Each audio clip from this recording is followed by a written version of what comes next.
মুন্সিগঞ্জের একটি নির্মাণাধীন ভবনের সেপটিক ট্যাঙ্কে প্রবেশ করে প্রাণ হারানো 3 শ্রমিকের মরদেহ ময়নাতদন্তের জন্য এই হাসপাতাল মর্গে রাখা হয়েছে। এখানে স্বজনরা আসছেন আর কান্নায় ভেঙে পড়ছেন। ছেলেকে হারিয়ে শোকে পাথর জহিরুল ইসলাম।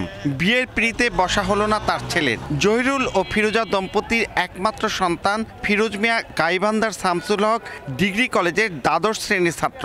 বাবার সাথেই নির্মাণ শ্রমিকের কাজে মুন্সিগঞ্জে আসেন। ফিরোজের বিয়ে ঠিক ছিল।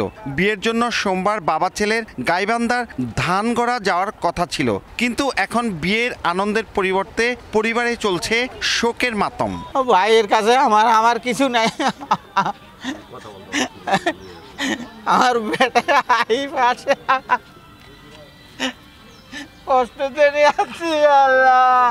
মুন্সিগঞ্জ শহরের প্রাণকেন্দ্র খালিস্টের আফতাব প্লাজা গলির একটি নির্মাণাধীন দ্বিতল ভবনের ভূগর্ভস্থ সেপটিক ট্যাঙ্কে একে একে 3 শ্রমিক নেমে আর ফিরে আসতে পারেননি। 999 থেকে খবর পেয়ে মুন্সিগঞ্জ ফায়ার সার্ভিস ঘটনাস্থলে এসে ট্যাঙ্কির পানি সরিয়ে প্রায় 1 ঘন্টার চেষ্টার পর কৃত্রিম অক্সিজেন নিয়ে ভেতরে প্রবেশ করে। পরে 3 জনেরই নিথর দেহ তুলে আনে। একজনের উপর আরেকজন পড়েছিলেন। ভেতর থেকে উদ্ধার করে নিয়ে আসা ফায়ার সার্ভিস কর্মকর্তা জানান, ভেতরে কার্বন ডাই অক্সাইড জমেছিল। সেফটি ট্যাঙ্কে ঢুকতে গেলে অবশ্যই 24 ঘন্টা আগে আপনার এই মুখটা খুলে দিতে হয়।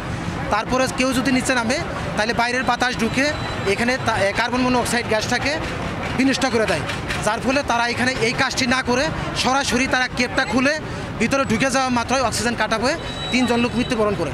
আমরা প্রত্যেককে উদ্ধার করে পুলিশের কাছে হস্তান্তর করেছি। প্রত্যক্ষদর্শীরা জানান, নির্মাণাধীন ভবনের সেপটিক ট্যাঙ্কটি অনেক দিন আটকানো ছিল, কিন্তু ভেতর থেকে লাগানো শাটার খুলতে গিয়েছিল। প্রথমে মিস্ত্রি ইব্রাহিম সেখানে প্রবেশ করেন, কিন্তু তার কোনো সাড়া না পাওয়ায় সহযোগী ফিরোজ মিয়া প্রবেশ করেন। দুজনেই ফিরে না আসায় পাশের ভবনের আরেক শ্রমিক শাহিন তাদের উদ্ধার করতে গিয়ে সেও ফিরেননি। মর্মান্তিক দুর্ঘটনায় আমরা শোকাহত। আমাদের মুন্সিগঞ্জে বা আমাদের সাইডে এলাকায় আমরা এলাকার লোকেই 2 জন ঢুকছে, ওই 2 জনে আর বাইরে আসে না। পরে পাশে যে আবার অন্য কন্ট্রাক্টরের লোক কাজ করে ওই বিল্ডিংয়ে, অপর বিল্ডিংয়ে, ওখান থেকে আবার একজন আইছে, যাই হোক নিচে থেকে ও ডাক দিছে আর কি। এই সুবাদ নাহলে হে জানলো কি করে, তাই হেও নামছে, তারও কোনো খবর নাই। 3-4 জন নামছে, মানে 2 জন প্রথম নিচে নামছে, নাইমা উঠতেছে না। তো ওনারা লাস্ট আরেকজনকে নামাইছে, সেও উঠতেছে না। তো আমি ওনাদের বলতেছিলাম, আপনার 999-এ ফোন দেন, নাহলে ফায়ার ব্রিগেডে ফোন দেন। আমাদের ওখানে এখান থেকে আবার লোক বলা যায়, ওখানে লোক গিয়া টাঙ্গিতে লোক পেরে গেছে, ওইখানে নাই। আমরা আবার দৌড়ে নিচে এখানে আসছি, আইসা দেখে যে লোক মানে মোবাইলে লাইট মারছি, লাইট মারা দেখে নিচে লোক পেরে রয়েছে, ঠিক আছে।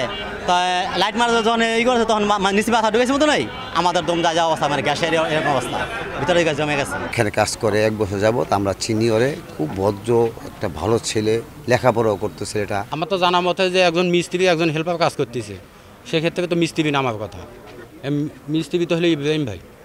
কারণ আমি যতটুকু শুনলাম যে ওখানে নাকি ও দেখিয়ে যে উঠতেছে না, পরে নাকি ও হেল্পার গেছে। পুলিশ জানিয়েছে, প্রাথমিকভাবে ধারণা করা হচ্ছে জমে থাকা বিষাক্ত গ্যাসের কারণে তাদের মৃত্যু হয়েছে। তদন্ত করে গাফিলতি বের করার কাজ চলছে। আমরা প্রাথমিকভাবে ধারণা করছি বিষক্রিয়ার কারণে তাদের মৃত্যু হয়ে থাকতে পারে।